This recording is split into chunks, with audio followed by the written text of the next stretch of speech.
ఒకటి ప్రారంభం. ఉదాహరణకి ప్రతి నెల మీకు 150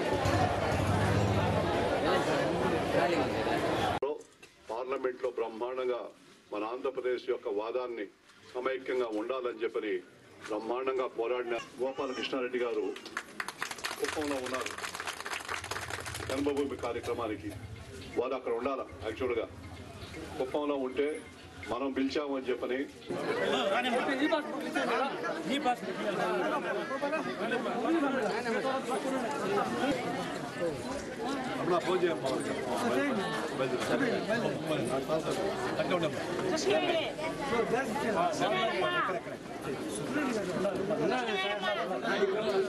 చంద్రబాబు నాయుడు గారు 1000 రూపాయలు చేశాడు.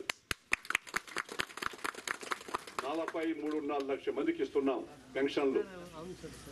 ప్రతి నెల 1000 రూపాయలు మీకు వచ్చేస్తా ఉంది. సంవత్సరానికి 12,000 రూపాయలు మీకు ప్రభుత్వ పరంగా వస్తా ఉంది. ఇంకా కూడా రాని వాళ్ళకి ఏమైనా ఉంటే అర్జీలు ఇవ్వండి, మళ్ళా కూడా ఇస్తారు. రేషన్ కార్డులు దాదాపు 12 లక్షల రేషన్ కార్డు ఇస్తున్నారు ఇప్పుడు. ఇంకా రాని వాళ్ళు ఉంటే అర్జీలు ఇవ్వండి, తీసుకుంటారు, ఇస్తారు. మీకంతా కూడా మీకుండే సమస్య మీకంతా కూడా మన ఎంపీ గారు మాట్లాడతారు. ఒకటి ఇళ్ళు ఎక్కువ మంది అయిపోయారు. ఎప్పుడో కట్టింది ఇది కాలనీ, 87 80 ఎప్పుడో కట్టాం. అప్పటి నుంచి మీరు కుటుంబాల్లో పెద్దవాళ్ళు అయ్యారు, పెళ్లిళ్ళు చేసుకున్నారు. మీకు ఇంకా కొత్తగా ఇంటి జాగాలు కావాలా? దీనికి ఎదురుగా ఉంది, జేసీ గారు కూడా వచ్చి ఉంటున్నారు. వాళ్ళకి ఇంటి జాగాలు ఇప్పించి ఈ 2,75,000 రూపాయలతో ఒక కాలనీ కట్టించాలి. ఇక్కడ ఎన్ని ఇళ్ళు అయితే అన్ని ఇళ్ళు కాలనీ నేను ఇస్తాను. ఇది ఒక ఆదర్శమైన కాలనీగా మనం కట్టించుకోవాలి. 2,75,000 పెట్టి దానికి రోడ్డు గిళ్ళంతా వేసి, కరెంటు వేసి, నీళ్లు ఇచ్చి అన్ని చేయాలా. దానికి ఎంఆర్ఓ గారు పూనుకోవాలా. ఎంఆర్ఓ గారు వచ్చారా?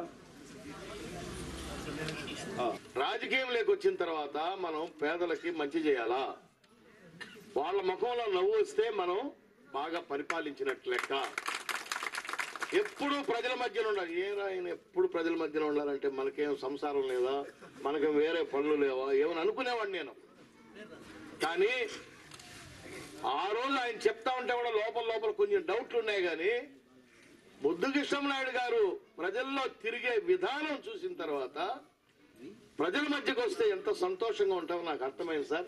ఇక నేను ఎప్పుడు రుణపడి ఉంటాను సార్. నేను ఎక్కడా చూడలేదండి. నేను రాష్ట్రం అంతా తిరిగాను. నేను చంద్రబాబు నాయుడు గారు ఒకప్పుడు నాకు ప్రచార బాధ్యతలు పెట్టాడు.